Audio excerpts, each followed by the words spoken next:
장관 후보자 7명 가운데 2명이 낙마한 가운데 나머지 5명의 인사청문 보고서 채택 여부를 두고 여야의 기싸움이 여전합니다. 야당은 청와대 인사검증 실패 책임론을 거론하며 조국 민정수석과 조현옥 인사수석의 경질을 촉구하고 있습니다. 국회 연결해 보겠습니다. 김영수 기자. 네, 국회입니다.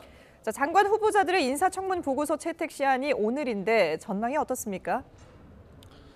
네, 말씀하신 대로 오늘이 장관 후보자들의 인사청문 보고서 제출 시한입니다. 최종호, 조동호 후보자가 낙마하면서 나머지 5명에 대한 인사청문 보고서 제출이 관심인데요. 이마저도 오늘 시한을 지키기는 쉽지 않은 상황입니다. 일단 여당인 더불어민주당은 두 후보자의 낙마에 대해 국민 눈높이를 고려한 결과라고 평가하면서 나머지 후보자들은 문제가 없는 만큼 인사청문 보고서를 채택해야 한다는 입장입니다. 박영선, 김현철 후보자에 대한 야당의 반대는 정치적인 공세에 불과하다고 선을 긋고 있습니다. 하지만 자유한국당은 이른바 비코드 인사 2명을 사퇴시킨 것은 꼬리 자르기에 불과하다며 박영선, 김현철 후보자의 지명 철회와 사퇴를 촉구하고 있습니다. 박 후보자의 경우 여러 의혹과 관련한 자료 제출 거부와 특히 황교안 대표에 대한 음해성 발언으로 의도적으로 인사청문회 파행을 유도했고, 김 후보자의 경우 과거 대북 편향적인 주장과 금강산 관광객 박광자 씨 사건을 둘러싼 부적절한 언행이 대북정책 책임자로서 자격이 없다는 겁니다. 여기에 청와대 조국 민정수석과 조현옥 인사수석이 인사검증의 책임을 지고 물러나야 한다면서 공세 수위를 높이고 있습니다.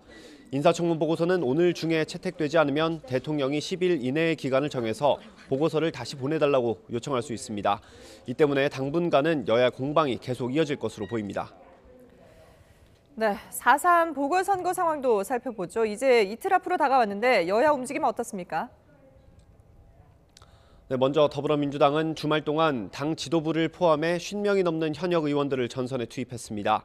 집권 여당의 힘을 강조하면서 통영 고성의 양문석 후보가 당선되면 예결위로 보내겠다며 전폭적인 예산 지원을 약속했습니다. 민주당은 선거 전날인 내일 다시 이해찬 대표를 중심으로 당 지도부가 내려가서 막판 총공세를 벌일 예정입니다. 한국당은 주말에 이어 오늘도 황교안, 나경원 투톱이 현장에서 최고위원회까지 열면서 창원 성산의 강기훈 후보를 지원합니다.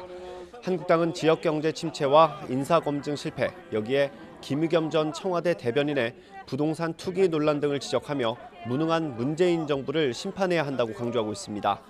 분위기를 한껏 끌어올리던 한국당은 황교안 대표를 비롯한 유세단이 지난 주말 프로축구 경남FC의 홈경기에서 선거운동을 벌인 사실이 알려져 논란을 빚었습니다.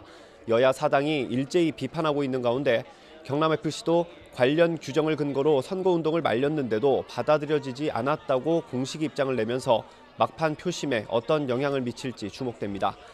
창원 성산에만 후보를 낸 바른미래당 손학규 대표는 오늘 창원으로 다시 내려가 이재환 후보 지지를 호소할 예정입니다.